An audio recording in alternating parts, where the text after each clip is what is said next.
LAC पर dragon का धोखा, चालबाज चीन ने की घुसपैठ की कोशिश। पैंगोंग झील के दक्षिणी तट पर हुई झड़प, भारत सेना ने दिया मुंह तोड़ जवाब।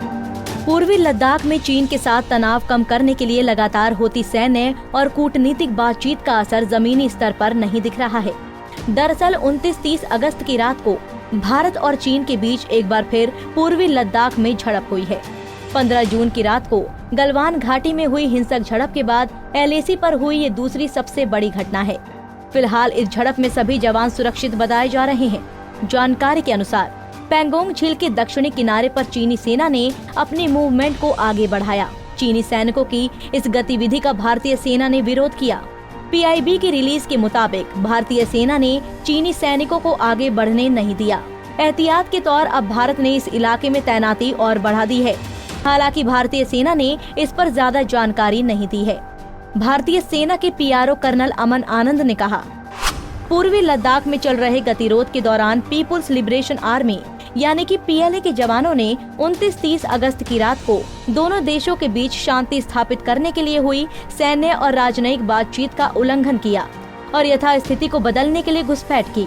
भारतीय सेना ने पैंगोंग त्सो झील के दक्षिणी किनारे पर PLA की इस हरकत को नाकाम कर दिया। सेना के जवानों ने इस इलाके में हमारी स्थिति को मजबूत किया और स्थिति को बदलने के चीनी इरादों को ध्वस्त किया।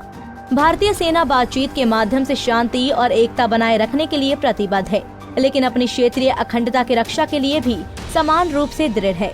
सीमा मुद्दों को हल करने के लिए चुशुल में एक ब्रिगेड कमांडर स्तर की फ्लैग मीटिंग चल रही है। पैंगोंग का दक्षिणी किनारा आमतौर पर चुशुल सेक्टर के नाम से जाना जाता है। मई में जब से ये तनाव शुरू हुआ है, तब से इस इलाके में सैनिकों की मौजूदगी खासी बढ़ गई है। गौरतलब है कि जून के मध्य में दोनों देशों के जवानों के बीच पूर्वी लद्दाख की गलवा घाटी में हिंसक झड़प हो गई थी। इस झड़प में भारतीय सेना के 20 जवान शहीद हो गए थे। वहीं चीन ने इस झड़प में हताहत हुए अपने जवानों की जानकारी को साझा नहीं किया था। हालांकि एक अमेरिकी खुफिया रिपोर्ट में बताया गया था कि इस घटना में चीन के 35 जवान हताहत हुए थे। आपको बता दें कि भारतीय और चीनी सैनिकों के बीच पिछले 3.5 महीने से पूर्वी लद्दाख में वास्तविक नियंत्रण रेखा LAC के साथ कई क्षेत्रों में गतिरोध जारी है। जुलाई की शुरुआत में डिसएंगेजमेंट का पहला फेज शुरू हुआ था, जो अभी तक पूरा नहीं हुआ। गलवान घाटी और गोगरा हॉट स्प्रिंग्स क्षेत्र के पेट्रोलिंग पॉइंट PP-15 में दोनों सेनाओं की डिसएंगेजमेंट पूरी हो गई है, लेकिन गोगरा हॉट स्प्रिंग्स में PP-17A और पैंगोंग त्सो पर अभी इसकी शुरुआत भी नहीं हुई है।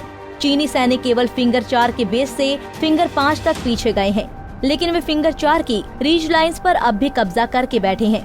भारत हमेशा से ही सीमा फिंगर 8 तक होने का दावा करता रहा है, जबकि फिंगर 4 का इलाका भारत के नियंत्रण में रहा है।